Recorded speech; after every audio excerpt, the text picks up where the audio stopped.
if you find out that your fiance has esophagus, would you still marry him?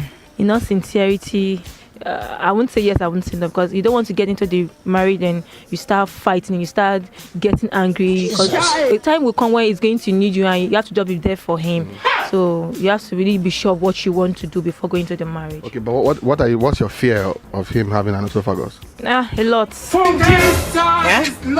You know, esophagus is something that you have to go undergo, especially when it's on the late stage. Somebody that went to school. You have to undergo a lot of serious medical treatment and everything.